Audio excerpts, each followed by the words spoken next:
Good morning, everyone, and welcome to my YouTube channel Skill Up with Moloy. তো যারা আমার চ্যানেলে নতুন আছো তারা চ্যানেলটি অবশ্যই সাবস্ক্রাইব করো এবং পাশে থাকা বেল আইকনটি প্রেস করতে ভুলো না। আগের ক্লাসে ইনপুট আউটপুট ডিভাইস নিয়ে আলোচনা করেছি। আজকে আমরা কম্পিউটারের জেনারেশন সম্বন্ধে জানব। কম্পিউটারের মূলত 5টি জেনারেশনস অফ কম্পিউটার। সময়ের ও দরকারের সাথে সাথে কম্পিউটার টেকনোলজিতেও কিছু চেঞ্জেস বা আপগ্রেডেশন হচ্ছে। এই চেঞ্জেস বা আপগ্রেডেশনকেই জেনারেশনস অফ কম্পিউটার বলা হয়। ফার্স্ট জেনারেশন নিয়ে আলোচনা করছি। 1959 এর মধ্যে ফার্স্ট জেনারেশন কম্পিউটার বানানো হয়। ফার্স্ট জেনারেশন কম্পিউটার বানাতে কাঁচের ভ্যাকিউম টিউব ব্যবহার করা হতো। তাহলে কাঁচের ভ্যাকিউম টিউবগুলো আমরা দেখে নিই। এইগুলো হচ্ছে কাঁচের ভ্যাকিউম টিউব। একটা কম্পিউটার বানাতে হাজারেরও বেশি কাঁচের ভ্যাকিউম টিউব ব্যবহার করা হতো। তাহলে এইগুলো হিসেব করে এটা 5টা আছে মাত্র।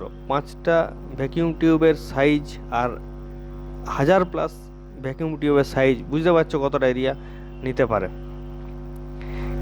এই জন্য এই কম্পিউটার এত বড় হতো যে এটাকে রাখার জন্য একটা ঘরের প্রয়োজন হতো। তাহলে আমরা কম্পিউটারটা দেখে নিই কতটা বড় হতো।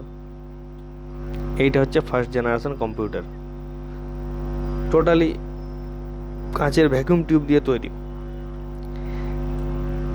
এবার আমরা যাই second generation. Second generation computer 1956 থেকে 1963 এর মধ্যে বানানো হয়েছিল। সেকেন্ড জেনারেশন কম্পিউটারে কাঁচের ভ্যাকুয়াম টিউবের জায়গায় ট্রানজিস্টার ব্যবহার করা হতো। তাহলে ভ্যাকুয়াম টিউব চেঞ্জ হয়ে গেল, দিয়ে ট্রানজিস্টার এলো। ট্রানজিস্টারটা আমরা দেখে নিই। এইগুলো হচ্ছে সব ট্রানজিস্টার। ট্রানজিস্টার ভ্যাকুয়াম টিউবের চেয়ে ছোট হতো। তাহলে যদি ভ্যাকুয়াম টিউবের থেকে ছোট হয়, অবভিয়াসলি কম্পিউটারের সাইজটাও কমে যাচ্ছে।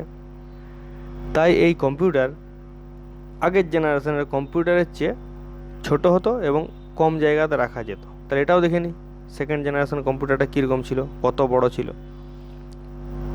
দেখো, ওটাতে ছিল একটা ঘর ভর্তি কম্পিউটার, এটাতে অনেকটাই ছোট হয়ে গেছে, মাত্র 2টা টেবিলের উপরে কম্পিউটারটা রাখা আছে। আর যারা আগের ক্লাসগুলো দেখোনি বা মিস করেছো, তাদের জন্য আমি আই বাটনে ক্লাসগুলো দিয়ে দেবো, ক্লাসের লিঙ্ক দিয়ে দেবো, সেখান থেকে তোমরা ক্লাসগুলো দেখে নিও। 2টো ক্লাস আগেই হয়ে গেছে আমাদের। এবারে যাই থার্ড জেনারেশন। 1964 থেকে 1971 মধ্যে থার্ড জেনারেশন কম্পিউটার বানানো হয়েছিল। থার্ড জেনারেশন কম্পিউটারে ট্রানজিস্টারের জায়গায় আইসির ফুল ফর্ম হচ্ছে ইন্টিগ্রেটেড সার্কিট। এটা কিন্তু নোট ডাউন করো, এটা পরীক্ষাতে আসতে পারে। তাহলে আইসির ব্যবহার করা হতো থার্ড জেনারেশনে। কোন জেনারেশনে?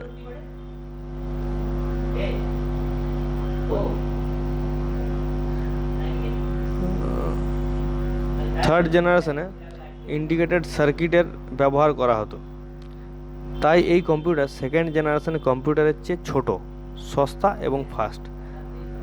জিনিসের দাম কমে গেল, অটোমেটিক সস্তা হলো, এবং ফাস্ট আপগ্রেডেশন যেহেতু হচ্ছে, ফাস্ট হলো, স্পিড ফাস্ট। এই কম্পিউটারের মেমোরি পাওয়ার অনেকটাই বেশি, মানে ফার্স্ট এবং সেকেন্ডের থেকে এর পাওয়ারটা অনেকটাই বেশি। এইটা ইন্টিগ্রেটেড সার্কিট বা আইসিটা দেখে নাও আইসি কীরকম হয়। ফোর্থ জেনারেশন 1970 থেকে 1985 এর মধ্যে বানানো হয়েছিল। তাহলে ফোর্থ জেনারেশন কম্পিউটার কখন বানানো হয়েছিল? 1970 থেকে 1965 সালের মধ্যে। ফোর্থ জেনারেশন কম্পিউটারে ইন্টিগ্রেটেড সার্কিট এর জায়গায় মাইক্রো প্রসেসরের ব্যবহার করা হতো। তা দেখো, একটা সময়ের পর প্রসেসরের চেঞ্জেস আসছে। তাহলে ইন্টিগ্রেটেড সার্কিটের জায়গায় মাইক্রো প্রসেসরের ব্যবহার হলো, তাই এই কম্পিউটার আরও ছোট হয়ে গেল। ধীরে ধীরে কিন্তু সাইজটা ছোট হয়ে আসছে। ছোট সাইজ হয়ে আসছে মানে ক্ষমতা কমছে না, ক্ষমতা কিন্তু বেড়ে যাচ্ছে ক্ষমতা। এই কম্পিউটারের সাইজ ছোট হলেও স্পিড বা মেমোরি পাওয়ার অনেক বেশি, তাই হাই লেভেল ল্যাঙ্গুয়েজ সাপোর্ট করে। এগুলো হচ্ছে micro processor. Examples of some high level languages. তাহলে হাই লেভেল ল্যাঙ্গুয়েজ কী কী এগুলো একটু লিখে রাখবে। দেখো হাই লেভেল ল্যাঙ্গুয়েজ হচ্ছে Python, Java, C++, Ruby, Java script, এগুলো লিখে রাখো। পাইথন, পাইথন কোথায় ইউজ হতো? Used by programmers for various task. তাহলে যারা প্রোগ্রামিং করে তারা নানান ধরনের কাজের ক্ষেত্রে এই পাইথনকে ইউজ করে। কীরকম? সাচ এজ ওয়েব ডেভেলপমেন্ট, তাহলে ওয়েব ডেভেলপমেন্টের কাজে ইউজ হয়। Data analysis, artificial intelligence.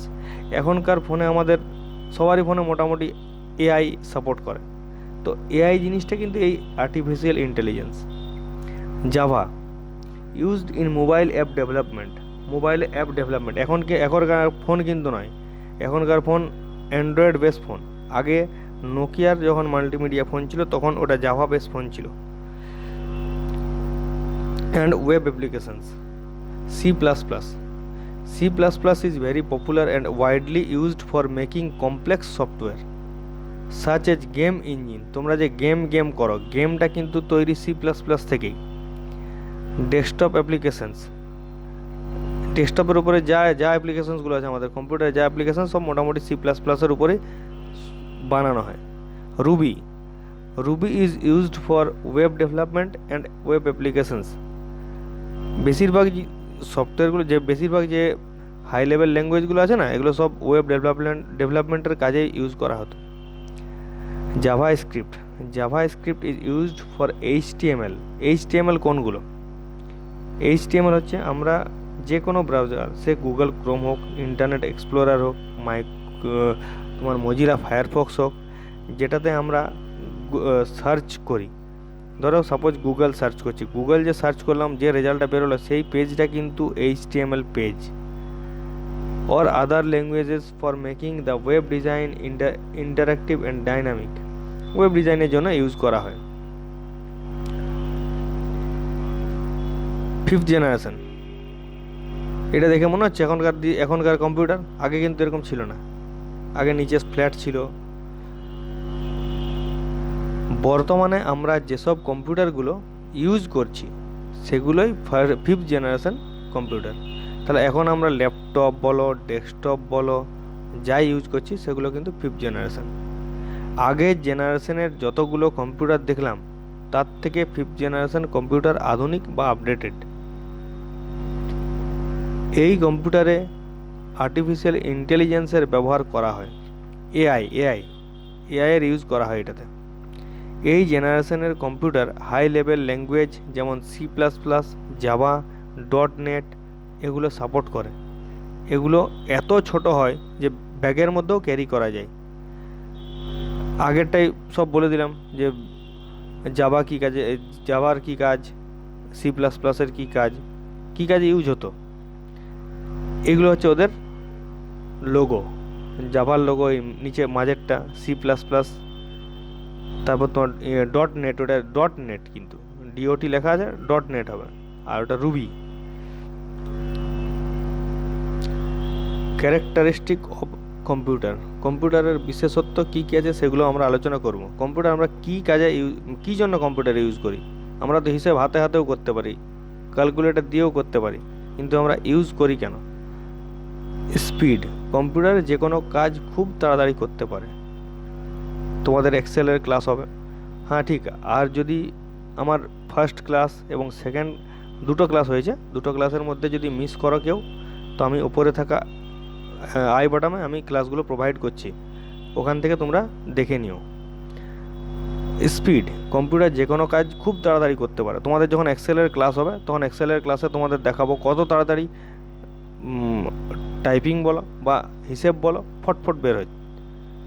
Accuracy, computer যে কোনো কাজ নির্ভুলভাবে করে। ওই এক্সেলে যাবো, এক্সেলে গিয়ে তোমাদের একটা সংখ্যা দিয়ে দেবো, সংখ্যার যোগটা কীভাবে ফট করে হয়ে যাবে, মানে একটা সিঙ্গেল ক্লিকে যোগ হবে, সেটাও দেখাবো।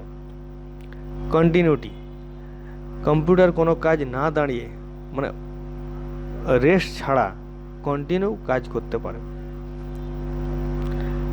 স্টোরেজ ক্যাপাসিটি, এতে প্রচুর ডেটা রাখতে পারা যায়।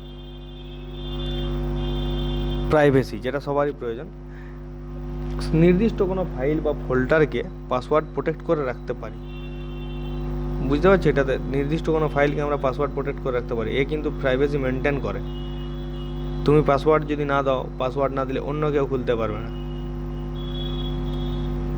অটোমেশন, কম্পিউটার টেকনিকের ব্যবহার করে হিউম্যান ইনভলভমেন্ট ছাড়াই কন্টিনিউ কাজ করতে থাকে। একে একটা কাজ তুমি দিয়ে দাও, এ কিন্তু কাউকে দরকার নেই, এ নিজের মতো কাজগুলো কমপ্লিট করে দেবে। তো আজকের ক্লাস এতটা অবধি। যদি কারো বুঝতে অসুবিধা হয় অবশ্যই কমেন্ট করো, আর চ্যানেলে নতুন থাকলে চ্যানেলটি সাবস্ক্রাইব করো, পাশে থাকা বেল আইকনটি প্রেস করো। আমি লাস্ট একটা স্ক্যানার প্রোভাইড করব, সেই স্ক্যানার তোমরা স্ক্যান করে ওখান থেকে ডাইরেক্ট আমার চ্যানেলে ঢুকে যেতে পারবে, আর ওখান থেকে তুমি ভিডিও দেখতে পারো বা সাবস্ক্রাইব করতে পারো। আজকে এতটাই থাক, আবার নেক্সট ক্লাসে দেখা হচ্ছে। Bye bye.